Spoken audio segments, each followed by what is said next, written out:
Welcome. In this video, we will discuss about the latest topic of privatization of bank. Now, if you have been following news, you would have known that in the budget speech for this year, the finance minister has decided that two of the banks will be privatized in this particular financial year. Now, there are a lot of opposition from the Congress and other opposition where they are saying that this is something which they are trying to give the national assets to in the private hands and all such kind of information.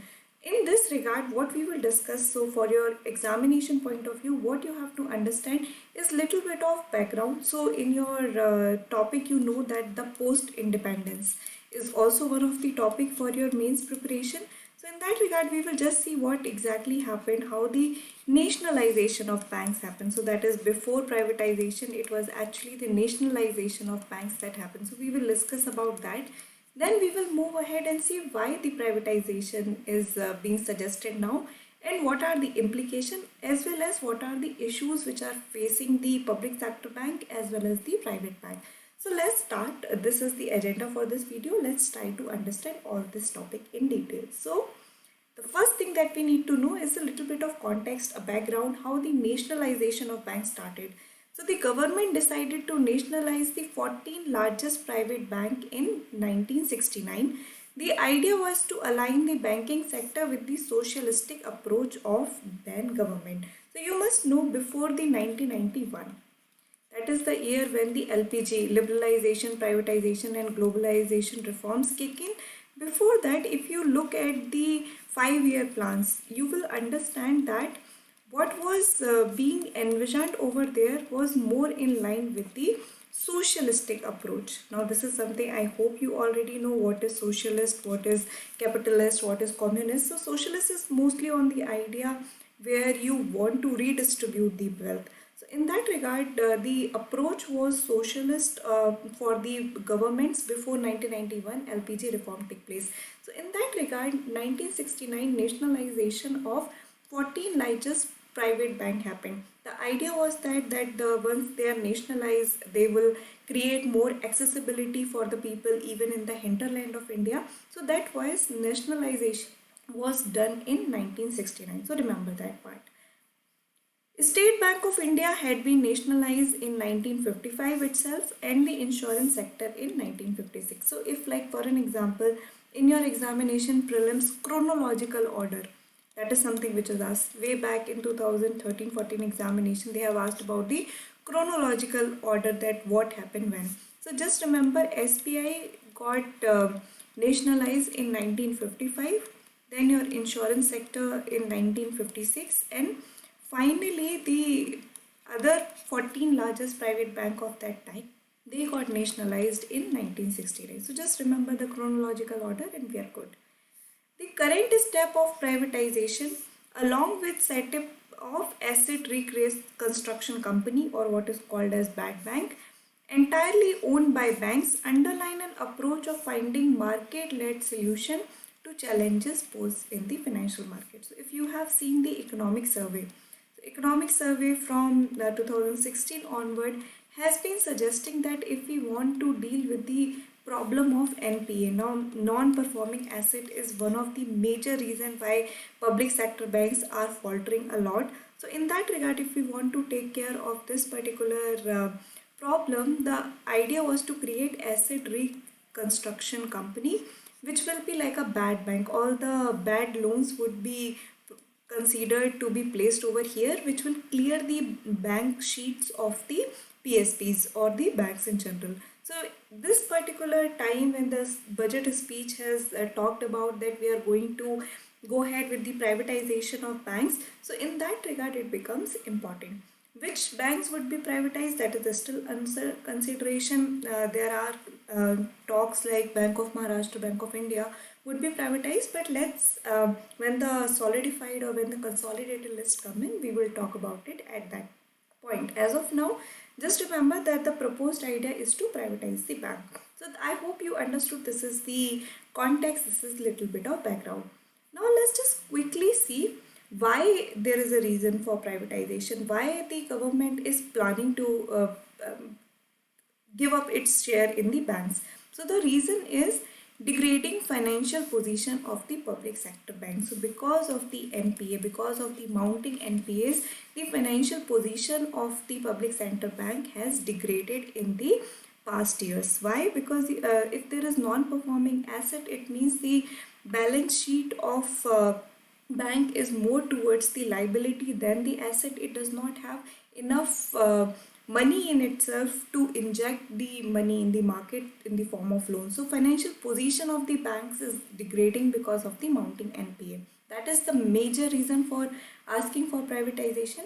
But there are others also, like part of a long-term project. Now this is something which has always been asked by various committees, and they have asked that for the long-term project there should be some start, like few banks will start to privatize, then go ahead. And in fact, for improving the governance, earlier the government has already went ahead the part of merger. So that is also one of the reforms which were taken, that instead of having like 28 public sector banks, the government has merged them to become 12 now. So in that regard, again, that was part of the improving the governance of public sector banks. Privatization also comes under that. Then is strengthening banks. Now if there are like few banks that the government has to actually look out for, they will be having more resources, more expertise, more focused approach to strengthen them. So it will help in the strengthening of the banks which will come up. Many committees has proposed bringing down the government stake in the public banks below 51. So this is not a new thing. This is not something government did out of the blue. Many committees in the past years have suggested that government should lower their stake in the public sector bank. For an example, Narsimhan committee proposed that it should be around 33%, that the government stake in the bank should be around 33%. On the other hand, another committee, PJ Nayak committee, also suggested that it should be below 50. So Narsimhan committee, PJ Nayak committee, they are the very prominent committee related to the reforms associated with banking sector in economy. So in that regard, government is more like now heeding their advice, and they have started for the privatization of bank. So these are the reasons. So again, lack of financial position or degradation of financial position of PSP, then the part of a long-term project where we are talking about better governance, then in strengthening of banks, if they are few in number, their resource would be more dedicated, and then following the advices of the various committees. So these are the reason why government is trying for the privatization. Now let's just quickly see over here. Now we just talked about how the NPA has been mounting. So if you see how the credit and deposit growth had been for the public sector bank and private bank.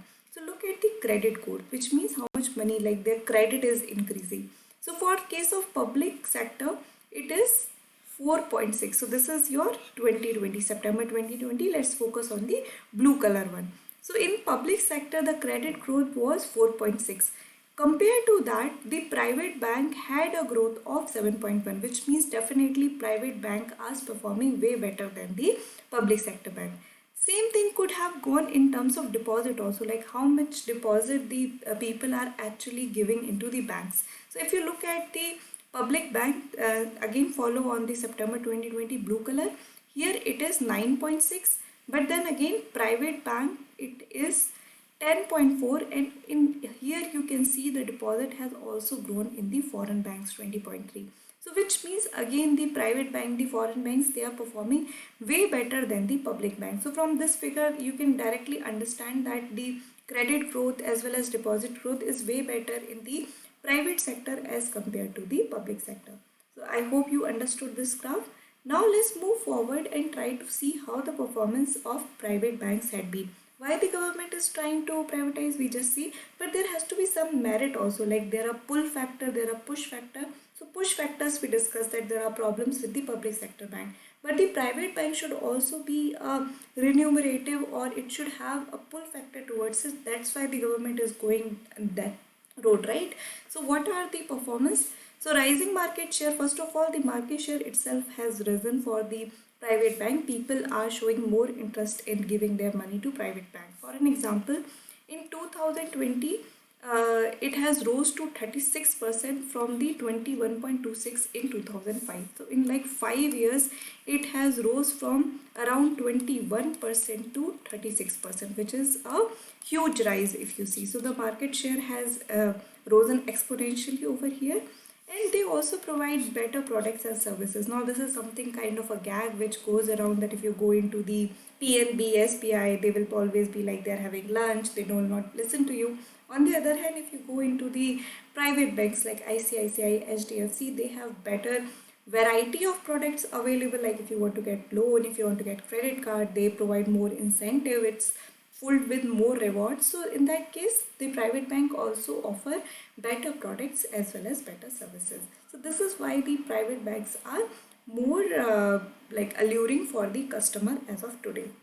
But also there are issues. So there are issues with PSU, there are issues with the private banks also. So the issue with the PSUs or the PSPs, public sector banks, is high NPAs. We have discussed about it, non-performing asset, which means that the loan they have given, they are not getting any interest or even the principal back on it. So in that regard, this is again, NPA is a bigger problem for the PCB. Impact of COVID-19 is also there, because for COVID-19 various moratorium was announced by the RBI and the government. So in that regard, what happens then, once the COVID-19 things is like the moratorium time limit is breached, after that the NPA is going to increase only. So this is speculation. But there are also issues with the private bank. It's not like they are free with the all kind of issues. For an example, governance issues. So you must have heard that ICICI CEO Chandra, she was booked for the embezzlement case. Then Yes Bank case, where the CEO of the Yes Bank is still facing the criminal trial. So governance issues are also there. There is a speculation that more corruption, subpar loans are given over there. So that is again, private banks are not untouched from such kind of issues. And also there is speculation that the NPA that they have reported is underreported. So it's not like the private bank do not have NPAs. It's just that they are either going for evergreening, which means that the loans which they have given, they are not including it into NPA and again evergreening it, or they are not reporting it altogether. So this is something, these are the issues which are highlighted for the private bank. So I hope you have understood this video. This topic is important from your GS paper 3 perspective, economy, and also in general, like the issue related with the banks has become important because this is going on for years now. So if you have any doubt, feel free to drop a comment. Thank you.